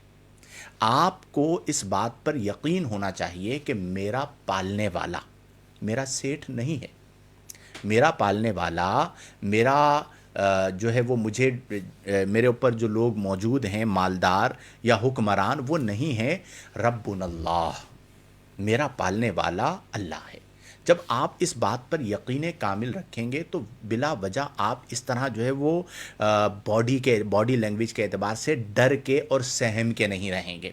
اسی طرح آپ کے جو بچے ہیں انہیں باطنی طور پر قناعت پسند بنائیں. ہم اس پر ضرور بات کریں گے قناعت پہ، کہ آپ اپنے بچوں کو کسی بڑے شاپنگ مال پہ لے کر جائیں، کسی بڑے ریسٹورنٹ پہ لے کر جائیں تو ان کا کانفیڈنس وہی ہونا چاہیے، اور یہ تربیت کا حصہ ہے. اب جب دیکھیں باپ سہما ہوا ہوگا خاندان کی ایک دعوت میں تو اولاد کیا کرے گی؟ صحیح بات. اور کیوں سہمے ہوئے؟ بھائی مال کی وجہ سے. اس مال کی کیا حیثیت ہے؟ اور اگر کوئی اپنے مال کی وجہ سے آپ کو ذلیل کرنا چاہے تو ایسے بندے کو تو سرے محفل ذلیل کر دیجیے. بات سمجھ میں آ رہی ہے؟ سر محفل ذلیل کرنے سے مراد کیا؟ اس کی حوصلہ شکنی کر دیجئے کہ بھئی تمہارے پاس مال ہوگا تمہارے لیے، تمہیں یہ حق کس نے دیا ہے کہ اللہ نے جو مجھے عزت دی ہے، تم اس اللہ کی دی ہوئی عزت کو اپنے 2 کی جو مال ہے اس مال کی وجہ سے اللہ کی ادا کردہ عزت کو حقیر جانو۔ تو کبھی بھی اپنی عزت نفس پر کسی مالدار، کسی طاقتور کی وجہ سے کمپرومائز مت کیجئے، انشاءاللہ الجلیل زندگی سکون میں رہے گی۔ اللہ تعالی ہمیں اتنا مال عطا فرمائے کہ ہم کسی کے محتاج نہ ہوں، ٹھیک ہے؟ اللہ تعالیٰ اپنی ذات کے سوا کسی کا محتاج نہ فرمائے، اور کسی کے سامنے ہاتھ نہ پھیلانا پڑے۔ جو آپ کو ملا ہے اس پر راضی رہیں، اور راضی رہنے کا بہترین اصول کیا ہے کہ اپنے سے نیچے والے کو دیکھیں۔ کیا بات! آپ کے پاس اگر سائیکل بھی ہے نا تو آپ اس کو دیکھیں جس کے پاس سائیکل بھی نہیں ہے، وہ بس پہ جا رہا ہوتا ہے۔ آپ کے پاس بائک ہے تو آپ سائیکل والے کو دیکھ لیں، آپ کے پاس گاڑی ہے تو آپ اس کو نہ دیکھیں کہ جس کے پاس پراڈو ہے، آپ اسے دیکھ لیں جو مہران میں گھوم رہا ہے، فار ایگزامپل آپ کے پاس اچھے ماڈل کی گاڑی ہے۔ جب بھی آپ نیچے والے کو دیکھیں گے نا، اگر آپ کے پاس کچھ بھی نہیں ہے تو آپ اسے دیکھ لیں جس کے پاس آنکھیں نہیں ہیں۔ آنکھیں تو ہیں۔ آپ کے پاس کچھ بھی نہیں ہے، آپ اسے دیکھ لیں جس کے پاس کان نہیں ہے، سماعت نہیں ہے، آپ کو سماعت تو دی۔ یعنی کئی ایسی چیزیں ہیں کہ وَإِن تَعُدُّوا نِعْمَةَ اللَّهِ لَا تُحْصُوهَا، جو آیت آپ نے پڑھی تھی کہ اگر اللہ کی نعمتوں کو تم شمار کرنا چاہو تو ہرگز شمار نہیں کر سکتے۔ اللہ تعالی ہم سب کو توفیق عمل عطا فرمائے۔ جو احباب ہمارے ساتھ موجود ہیں ان کے سوالات کو ہم شامل کر لیتے ہیں۔ کل کا ایک جواب بتائیے۔ دے دیا جائے۔ بالکل۔ سوال یہ تھا کہ ہم تشہد میں قاعدہ اخیرہ میں استغفر اللہ ربی من کل ذنب واتوب الیہ پڑھ سکتے ہیں یا نہیں پڑھ سکتے؟ تو نبی کریم صلی اللہ علیہ وسلم سے براہ راست تو یہ دعا پڑھنا منقول نہیں ہے، اور دعائے معصورہ کے حوالے سے بھی علماء فرماتے ہیں کہ ان الفاظ کی تائیدات دوسرے الفاظ سے تو اس مضمون کی تائید ہوتی ہے کہ پیارے آقا صلی اللہ علیہ وسلم نے استغفار فرمایا ہے، لیکن بعین ہی ان الفاظ کے ساتھ نہیں فرمایا۔ تو اس میں اصول بنیادی طور پر یہ ہے کہ وہ یاد رکھ لیں کہ دعا جو ہے وہ عربی میں ہونی چاہیے، نمبر 1۔ نمبر 2 یہ کہ وہ عام لوگوں کے الفاظ سے مشابہت نہ رکھتی ہو، نمبر 2۔ اور تیسری بات یہ ہے کہ مطلب دعائے معصورہ جو قرآن و سنت میں وارد ہوئی بالکل بعین ہی وہی یا اسی مضمون کی وہ دعا پڑھی جا سکتی ہے۔ تو استغفر اللہ ربی من کل ذنب واتوب الیہ اگرچہ مطلب کہ دعائے معصورہ میں شامل ہے، سیم یہی الفاظ کے ساتھ رسول پاک صلی اللہ علیہ وسلم سے تو ثابت نہیں ہے، یعنی نماز میں دعا پڑھنا، لیکن آپ صلی اللہ علیہ وسلم سے نماز میں تشہد کے بعد اس طرح کے الفاظ کے ساتھ دعا کرنا ثابت ہے، لہذا اس کی اجازت نکل سکتی ہے۔ چلیں، جزاکم اللہ۔ شیخ حسنین احمد صاحب، مفتی صاحب، جس طرح رمضان اینڈنگ کی طرف جا رہا ہے، دل میں ایک عجیب سا خوف پیدا ہو گیا ہے کہ وہی گناہ اور کم عبادت والی زندگی سٹارٹ ہونے جا رہی ہے۔ یہی رمضان والا تقوی آگے کی زندگی میں بھی کیسے لایا جائے، کچھ رہنمائی فرما دیں۔ دیکھیں، ایک تو میں یہ عرض کروں گا کہ یہ جو آپ کی کیفیت بنی ہے یہ بھی ایک اللہ کی نعمت ہے کہ آپ کے دل میں یہ کیفیت اللہ نے پیدا فرما دی کہ آپ اس زندگی کو چاہتے ہیں، اور اللہ تعالیٰ نیتوں کو جانتا ہے۔ اب یہ تقوی کیسے لا سکتے ہیں؟ آپ سب لا سکتے ہیں، اور بڑے مزے سے لا سکتے ہیں کہ آپ رمضان میں اپنا تعلق اللہ سے مضبوط کر دیں۔ رمضان جائے گا، اللہ کی رحمت رہے گی۔ جب وہ روحانی لطف آپ کو اپنے قلب میں محسوس ہوگا، آپ خود بخود اس روحانی لطف کی وجہ سے عبادات کے قریب رہیں گے۔ اور اس میں ایک چیز یہ شامل کر لیں کہ آپ نے ابھی رمضان میں آپ تراویح پڑھ رہے ہیں، جیسے صلاۃ اللیل کہا جاتا ہے، آپ رمضان کے بعد صرف 2 رکعت پڑھیں، لیکن ضرور پڑھیں صلاۃ اللیل۔ صوفیہ کے ہاں صلاۃ اللیل کی بڑی پابندی ہوتی تھی، اور وہ جو صلاۃ اللیل تھی اس کی روحانیت ہی اور ہوتی تھی، تو وہ مرید پر، سالک پر لازم کرتے تھے کہ تم نے صلاۃ اللیل کو نہیں چھوڑنا، اور 2 رکعت چاہے پڑھو لیکن صلاۃ اللیل لازم پڑھو۔ تو اگر آپ کیفیت رمضان بعد رمضان چاہتے ہیں تو نسخہ بھی میں نے آپ کو بتا دیا ہے کہ ایک آپ صلاۃ اللیل کو تھام لیں، اور دوسرا آپ تلاوت قرآن کو تھام لیں۔ اگر آپ نے یہ ذہن بنا لیا کہ میں نے عید والے دن بھی تلاوت قرآن کرنی ہے، اور میں نے عید کی رات کو بھی 2 رکعت صلاۃ اللیل پڑھنی ہے، آپ یقین کیجئے آپ تسبیح اور مصلی تھامیے تو صحیح، پھر آپ لطف دیکھیں کہ آپ کس طرح روحانی طور پر آگے بڑھتے ہیں۔ سبحان اچھا جی، اس کے بعد ہیں نور بانو صاحبہ ہیں کوئی، سلام علیکم السلام۔ عبد المجید صاحب ہیں ماشاء اللہ۔ ماریا صاحبہ ہیں کل والا سوال لے لیجئے گا، دعائے معصورہ والا۔ ابھی آپ نے وہی بیان ابھی تو کیا وہی نا؟ جواب بس دیا۔ صحیح، یہ آپ کا جواب ہو گیا جی۔ نبیل علی لودھی صاحب ہیں ماشاء اللہ، بہت خوب علمی گفتگو۔ ماشاء بول دو یار برکت۔ بارک اللہ۔ ہمارے علامہ عثمان صاحب سے ہمیں تعریف نکالنے کے لیے بڑے جتن کرنے پڑتے ہیں۔ نبیل اسٹوڈنٹ مطلب اچھا، ماشاء اللہ۔ الفرقان میں آپ سے بھی میرے خیال میں پڑھا ہے انہوں نے، اچھا، نبیل لودھی۔ فارغ و تحصیل ہے ہاں، ماشاء اللہ۔ حافظ چلو بھی بھائی، ہیں۔ اس کی گفتگو سے نظر آ رہا ہے علمی گفتگو، ہاں تو پڑھا لکھا ماشاء آدمی۔ اللہ ماشاء اللہ نبی، اللہ برکت دے۔ عبد العزیز جو ہیں یہ کہہ رہے ہیں ایسے صوفیاء کی صحبت ہمیں کیسے ملے گی؟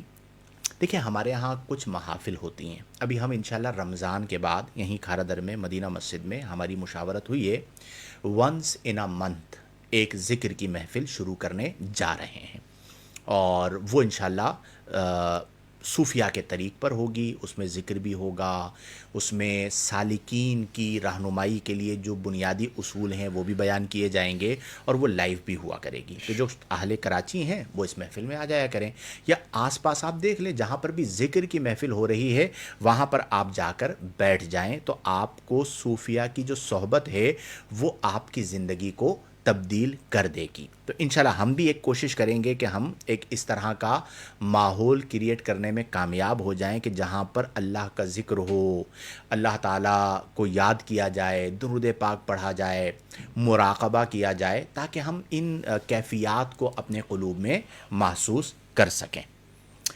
شیخ حسنین احمد صاحب ہیں مفتی صاحب، فی زمانہ اگر کوئی میل ٹیچر ایک کلاس میں صرف فیمیل اسٹوڈنٹس کو پڑھا رہا ہو تو اس کا شرعی حکم کیا ہوگا، اور اس سے کمائے ہوئے پیسے حلال ہوں گے کہ نہیں؟ دیکھیے دو چیزیں اسلام میں منع ہیں، ایک ہے بے حجابی، اور دوسرا وہ اختلاط جو فتنے کا سبب اور ذریعہ بن سکے۔ اگر خالی میل ٹیچر ہے لیکن وہ اسٹوڈنٹ سے ڈسٹینس رکھتا ہے، اختلاط ان معنی میں نہیں ہوتا کہ اسے مادر پیدر پوری آزادی ہے، اور نمبر دو جو خواتین بیٹھی ہوئی ہیں وہ اپنی برد باری کو برقرار رکھتے ہوئے حجاب کے ساتھ ہیں، تو اس کی گنجائش ضرور نکل سکتی ہے، لیکن اس میں بھی بہتر یہ کہ اس سے اجتناب کیا جائے کیونکہ آزمائش بہت زیادہ ہے، لیکن فقہی اعتبار سے، شرعی اعتبار سے اس کی بالکل گنجائش نکل سکتی ہے۔ یہ بالکل ایسے ہی ہے کہ جیسے ایک کنڈکٹر خواتین کے خانے میں جا کر ان سے ٹکٹ لیتا ہے، تو یہاں پہ بھی ایک وہ ٹیچر اور اسٹوڈنٹ کا ہے، دیکھا جائے گا کیا پڑھا رہے ہیں، کیا وہاں کا ڈسپلن ہے، ان سب چیزوں کے ساتھ گنجائش کا رستہ نکل سکتا ہے۔ ٹھیک ہے، جو کمایا حلال ہے نا۔ حلال بالکل وہ۔ اچھا جی، اس کے بعد کون ہیں ہمارے ساتھ؟ مصطفیٰ رضا صاحب، مفتی صاحب، آپ تینوں حضرات کی گفتگو کمال، بہت مزہ آتا ہے۔ مفتی صاحب ایک سوال ہے، اگر کوئی یوں بولے داڑھی نہیں ہے تو کیا ہوا؟ ہمیں کیا معلوم اللہ کی بارگاہ میں زیادہ مقبول ہو؟ مفتی صاحب کسی فاسق کے بارے ایسا عقیدہ رکھنا کیسا؟ یعنی کوئی بندہ ہے جس کی داڑھی نہیں ہے اور اس کے بارے میں یہ کہنا کہ پتہ نہیں اللہ کی بارگاہ میں مقبول ہو، تو فاسق ہے، اور اس کے لیے یہ عقیدہ رکھنا۔ پلس اگر کوئی اپنی جاب کے لیے داڑھی نہیں رکھتا تو اس حوالے سے بھی رہنمائی فرمائیں۔ دیکھیے بات یہ ہے کہ کچھ لوگ تو ایسے ہوتے ہیں ہمارے معاشرے میں جو داڑھی کی تحقیر کرتے ہیں، ٹھیک ہے نا، یہ تو بہت سخت حکم ہے اس کا، اور ایسا بھی ہو سکتا ہے کہ تحقیر اگر اس انداز سے ہو کہ جناب یہ وہ جانتا ہو کہ رسول پاک صلی اللہ علیہ وسلم کی سنت ہے اور اس بات کو بنیاد بنا کر وہ تحقیر کر رہا ہے، تو یہ معاملہ کفر تک بھی جا سکتا ہے۔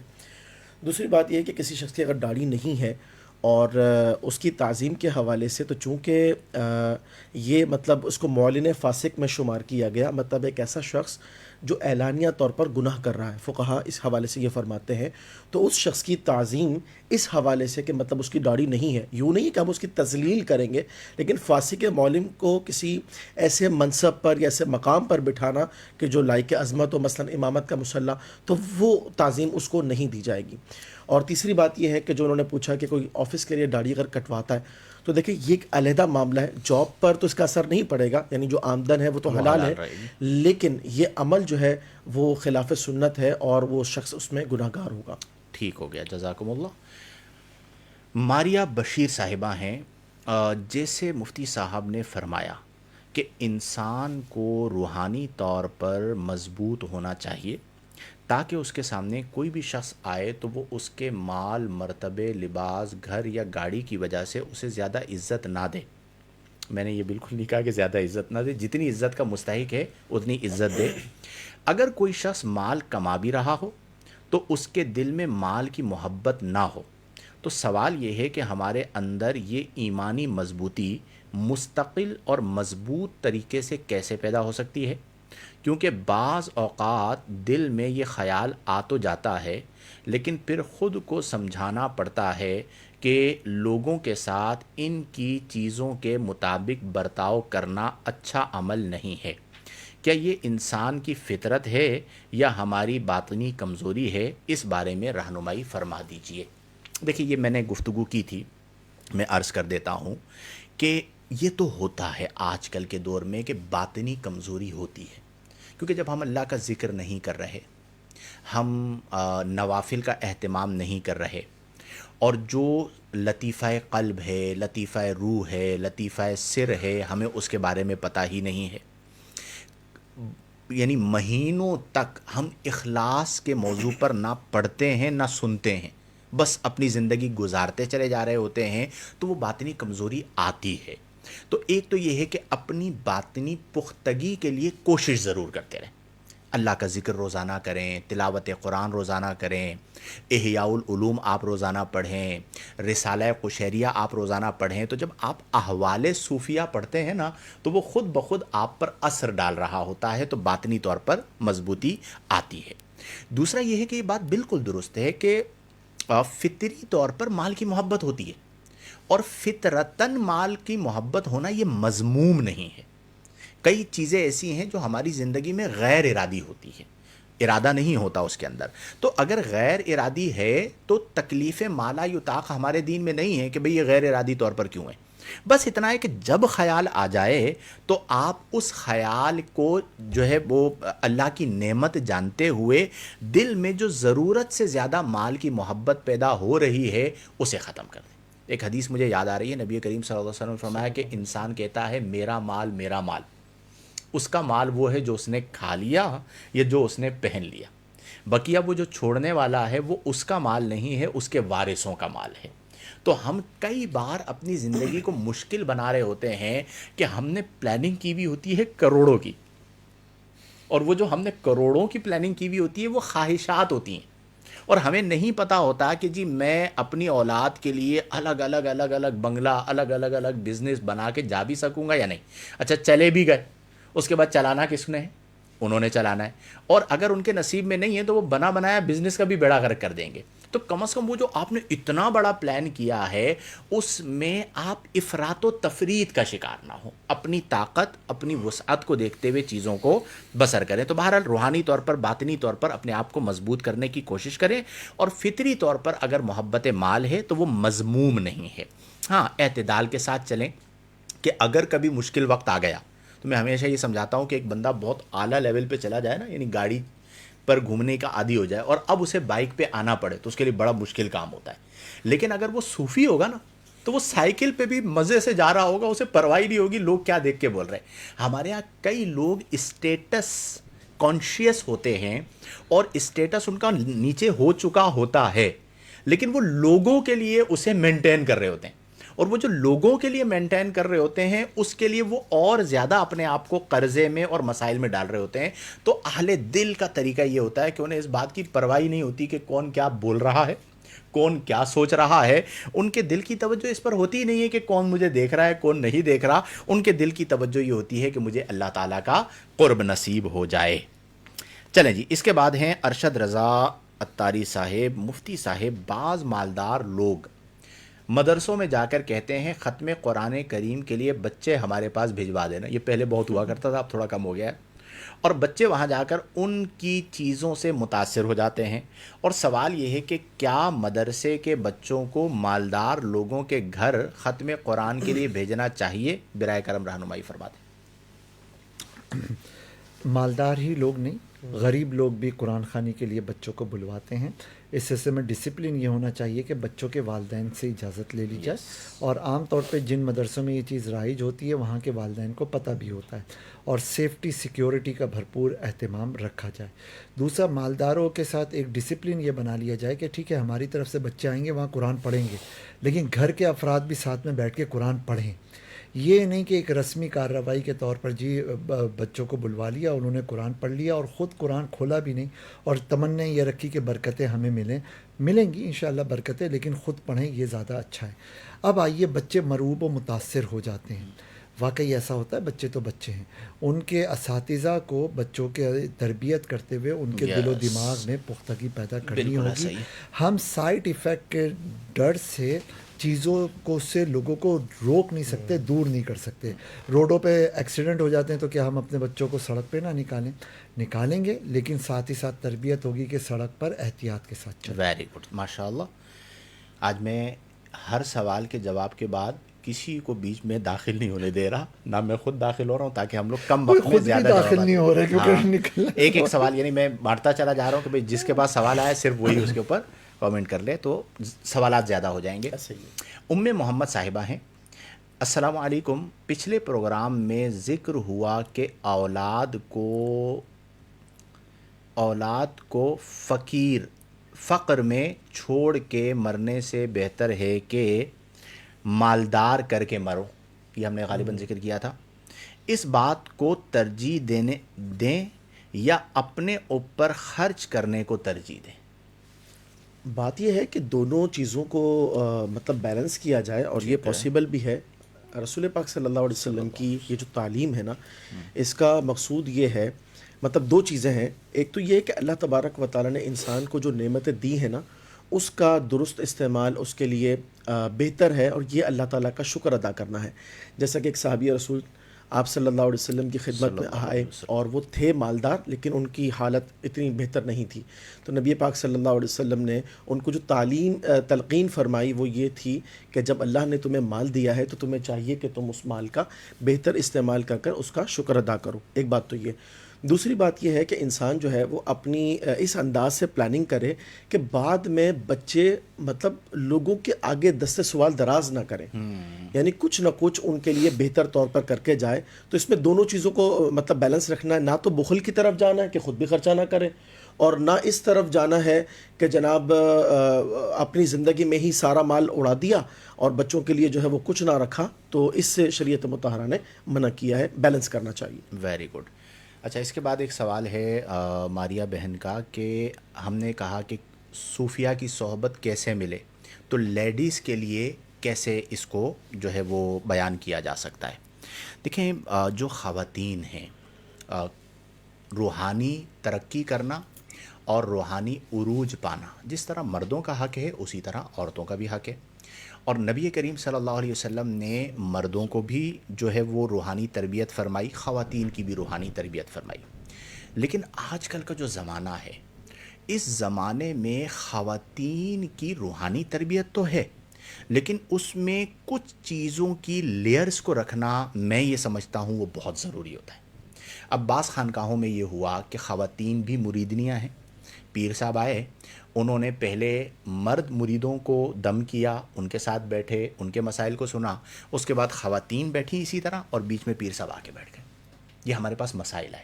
اب یہ یاد رکھیں کہ مریدنی پیر کے حق میں غیر محرمہ ہے، ٹھیک ہے، اور اس سے بہت سارے فتنے جنم لیتے ہیں. اب اس میں کریں کیا؟ اس کا طریقہ کار یہ ہے کہ آپ جس شیخ سے مرید ہیں، آپ آن لائن واسطے کے ذریعے، یعنی شوہر کے ذریعے، بھائی کے ذریعے، ٹھیک ہے، والد کے ذریعے ان سے روحانی وظائف لیتے رہیں، اور ان روحانی وظائف کو جو ہے وہ آپ پڑھتی رہیں، یا ضرورت ہے تو آپ کال کے اوپر اپنے شیخ سے روحانی تربیت حاصل کر سکتے ہیں. یہ اسی طرح جس طرح ٹیچر سے رہنمائی لی جاتی ہے، تو آپ وہ روحانی تربیت کال پر یا آن لائن کسی ذریعے سے لے لیں.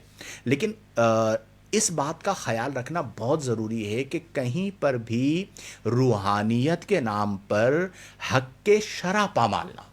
کیا بات ہے. سب سے امپورٹنٹ بات یہ ہے. تو آن لائن جو ہے وہ ان چیزوں کو حاصل کیا جا سکتا ہے. اچھا جی، اس کے بعد ہیں محمد صاحبہ فرام عائشہ. کچھ لوگ ایسے ہیں کچھ لوگ ایسے نان مسلم نام رکھتے ہیں، کیا یہ نام رکھنا حلال ہے؟ یعنی کہ مسلمانوں کے بچے ہیں اور نام جو ہے وہ غیر مسلموں والے رکھے ہیں، تو یہ رکھنا کیسے ہے؟ مثلا بتائیے. کوئی دی ہے نہیں دیا کچھ بھی نہیں، صرف اتنا ہی ہے. کبھی کبھار لگتا ہے کہ کچھ نام نون مسلم والے ہیں لیکن وہ نون مسلم والے ہوتے نہیں.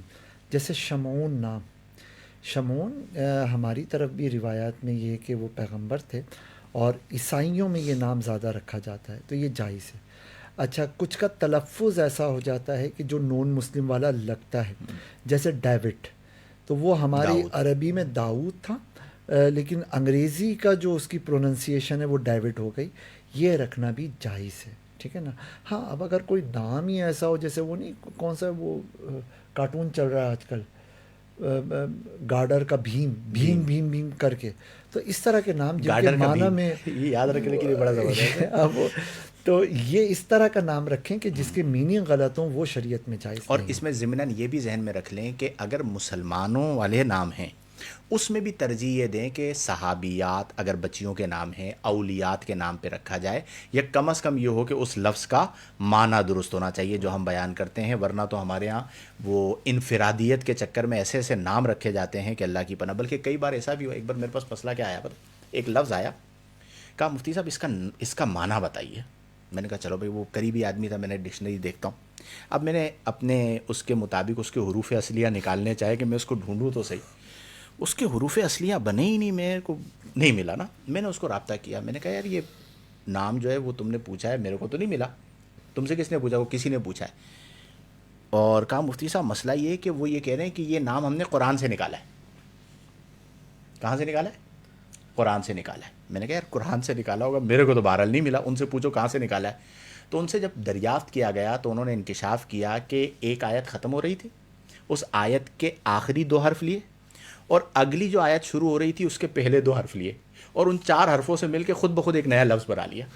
اب دنیا کا کوئی بڑے سے بڑا علمی آدمی آ جائے، وہ اس لفظ کا معنی کہاں سے نکالے گا؟ تو اس طرح کی بھی کریٹیوٹی ہوتی ہے کہ وہ کہیں نہ کہیں سے جوڑ کر لفظ بنا لیتے ہیں. بہرحال آپ کی بات درست ہے. اس کے بعد ہیں فوزیہ صدیقی صاحبہ. کیا ٹائم ہوا؟ 12:15 ہو گیا بھائی. مفتی صاحب، لیڈیز کے لیے علمی گیدرنگز کہیں ہوتی ہیں اسپیشلی کلفٹن کے ایریا میں؟ I don't know. ٹھیک ہے، آپ اپنے علاقے کے کسی مستند عالم سے پوچھنا چاہیں یا بعد میں کوئی رابطہ کر gathering لیجیے گا انشاءاللہ. کچھ بتا دیں گے. مفتی معاذ صاحب سے رابطہ کر لیں یا آپ کو انفارم کر دیں گے. مفتی صاحب، صدقہ فطر کسے دینا چاہیے؟ سب سے ویسے زیادہ یہاں پہ ایک حقدار چیز کون میں ہے؟ عرض کروں، غالباً یہ جو ہماری بہن ہے، یہ پہلے بھی ان کے کئی سوالات آ چکے ہیں. اللہ توفیق دے تو اپنے گھر پہ رکھیں، اور باشعور ہیں، خاتون عالمہ کو ارینج کریں، بالکل ایسا ہی اور ہے. اس سلسلے میں جہاں پہ ہماری معاونت چاہیے گھر میں بھی انشاءاللہ برکت ہوگی. اپنے گھر میں رکھیں، یا کوئی ایسا انتظام کریں. 4 بہنیں ملیں، بیٹھیں، اللہ کا ذکر کریں، قرآن کی چند آیتوں کو ڈسکس کریں. اور یہ بھی ضروری نہیں ہوتا کہ کوئی بہت ایکسپرٹ کوئی فرد کو لے کر آئیں. سیدھی سیدھی چند آیتوں کا انتخاب کریں، کچھ اردو کی تفاسیر پڑھیں، اور آپس میں جیسے ہم بیٹھ کے ڈسکس کر رہے ہیں ایسے وہ بہنیں آپس میں بالکل مزے ڈسکس سے. کریں. چلیں اللہ جی. تعالیٰ کے دین کی برکت. مفتی صاحب، صدقہ فطر کسے دینا چاہیے؟ سب سے زیادہ حقدار کون ہے؟ جنہیں زکوٰۃ دینی چاہیے انہیں کو صدقہ فطر دینا چاہیے، اور سب سے زیادہ حقدار مسکین ہے، پھر فقیر ہے. اس میں پرائیورٹی کس کو دیں؟ جو آپ کے سب سے زیادہ قریبی ہیں رشتہ داروں میں، اگر مطلب بھائی بہن ہیں تو ان کو دے دیں. پھر اس کے علاوہ ننیال میں، ددیال میں، پھر پڑوسیوں میں، اس طریقے سے ترجیح دینی چاہیے. چلیں. مفتی صاحب، عید کے بعد بھی مفتی عثمان صاحب اور مفتی معاذ صاحب کے ساتھ یہ سلسلہ ضرور ہونا چاہیے. لبتا ہے. کون ہے؟ یہ ہیں ارشد رضا اتاری صاحب. ماشاء اللہ. ٹھیک ہے، انشاءاللہ. تو اس پہ انشاءاللہ ہم کرتے ہیں. مدثر فضلانی صاحب ہیں. السلام علیکم ورحمۃ اللہ. مفتی صاحب، طبیعت ناساز ہے، دعاؤں کی عرض ہے. اللہ تعالیٰ آپ کو صحت کلی اور شفاء کاملہ عاجلہ عطا فرمائے. عبدالعزیز صاحب جو آپ سے مرید ہیں وہ آپ سے رابطہ کریں. چلیں. سلام. 15 روزہ ختم تراویح پر پڑھا اور اب مسجد میں امام کے بغیر پڑھ سکتے ہیں؟ بالکل پڑھ سکتے ہیں. تراویح کی جماعت سنت موقدہ علی الکفایہ ہے. تو 15 روزہ آپ نے ختم قرآن کر لیا، اس کے بعد آپ گھر پہ پڑھ لیں، مسجد میں پڑھ لیں، تو بالکل جائز ہے. آخری سوال شامل کر کے پھر اجازت چاہیں گے، اور انشاءاللہ کل پھر ملاقات ہوگی کسی نئے موضوع کے ساتھ۔ مفتی صاحب، ایک شخص عالم بن گیا اور اب وہ جاب پر لگ گیا، تو دوسرے اسے کہتے ہیں کہ دین کا کام کرنا تھا 9 سال اس لیے پڑھا اگر دین کا کام کرنا تھا 9 سال اس لیے پڑھا تھا تو کیا کرنا چاہیے؟ واہ، وہ اگر کہیں پہ جاب پہ لگا ہے نا تو وہ وہاں پہ بھی تو دین کا کام کر سکتا ہے، اور سچی بات یہ کہ وہ اپنی جاب کو ٹارگٹ کرے اور وہاں پہ لیڈنگ پوزیشن پہ جائے، وہاں کے حلال و حرام کو انڈرسٹینڈ کر کے لوگوں کو اچھی طرح گائیڈ کرے۔ چلیں جی، اللہ تعالی ہم سب کو توفیق عمل عطا فرمائے۔ ماریہ بہن نے پھر میسج کیا ہے، ایسے صوفیہ کی صحبت ہمیں کیسے ملے گی؟ ابھی تھوڑی دیر پہلے میں نے اس کا جواب دیا ہے، آپ اسے سن لیجئے گا کہ آپ ایسے لوگوں کو تلاش کریں اور ان سے اپنے روحانی وظائف لیں اور اپنے روحانی معاملات کو طے کریں۔ بلکہ بعض جگہوں پر میں پڑھ رہا تھا کہ ایک وقت ایسا آئے گا کہ تمام سلاسل میں سلسلہ اویسیہ باقی رہ جائے گا حضرت اویس قرنی سے، اور فرمایا یہ وہ زمانہ ہوگا کہ جب حضرت اویس قرنی کے طریق پر فیض لیا جائے گا، اور وہ طریق کیا ہے کہ حضرت اویس قرنی نبی کریم صلی اللہ علیہ وسلم سے بغیر کسی واسطے کے فیض حاصل فرماتے تھے۔ کیا بات، تو یوں وہ زمانہ آئے گا کہ ظاہراً صحبت جو ہے وہ اٹھا لی جائے گی، آج بھی 80% 90% تو اٹھ چکی ہے۔ تو آپ اپنے قلب کا روحانی تعلق دربار رسالت سے جوڑ دیں۔ یزکیہم، نبی کریم صلی اللہ علیہ وسلم تزکیہ فرما رہے ہیں، تو وہاں سے بھی روحانی فیض ملے گا۔ اور اگر کوئی باقاعدہ شیخ ہیں جن کے ہاتھ پر آپ بیعت ہیں، یا کسی مستند جامع الشرائط شیخ کے ہاتھ پر بیعت کر لیں، تو آن لائن یا بھائی کے ذریعے، شوہر کے ذریعے، والد کے ذریعے یا کال پر ان سے روحانی وظائف لے کر وہ وظائف ضرور کریں۔ وظائف آپ کی زندگی کو بدل دیں گے۔ میں اللہ کے حضور دعا کرتا ہوں کہ اللہ تبارک و تعالی ہم تمام کو فرائض و واجبات کی پابندی کرنے، صغائر و کبائر سے اجتناب برتنے کی توفیق عطا فرمائے، اور اس پیغام کو بہرحال معاشرے میں عام کیجئے کہ ہم نے اللہ سے اپنے تعلق کو مضبوط کرنا ہے۔ جب ہمارے باطن میں روحانیت کا دیا جل جائے گا اور جب کیفیت قلب بدل جائے گی، اللہ سے تعلق مضبوط ہو جائے گا، ذکر اللہ آپ کو نفع دے رہا ہوگا، تو پھر آپ کی خلوت بھی اچھی ہوگی، آپ کی جلوت بھی اچھی ہوگی۔ اگر آپ صاحب خلوت ہیں تو آپ کہیں گے کہ دل میں ہو یاد تیری، گوشائے تنہائی ہو، پھر تو خلوت میں عجب انجمن آرائی ہو۔ اور اگر کبھی ضرورتاً جلوت میں ہوں گے، یعنی لوگوں کے درمیان ہوں گے، تو بھی دل اللہ سے لگا ہوگا، اور کیفیت یہ ہوگی کہ سارا عالم ہو مگر دیدائے دل دیکھے تجھے، انجمن گرم ہو اور لذت تنہائی ہو۔ اللہ تعالی ہم سب کو توفیق عمل عطا فرمائے۔ انشاءاللہ کل رات 11 بجے ایک نئے موضوع کے ساتھ اور آپ کے سوالات کے جوابات کے ساتھ پھر ملاقات ہوگی۔ تب تک کے لیے اجازت دیجیے۔ آمین بجاہ النبی الامین، وآخر دعوانا ان الحمد للہ رب العالمین۔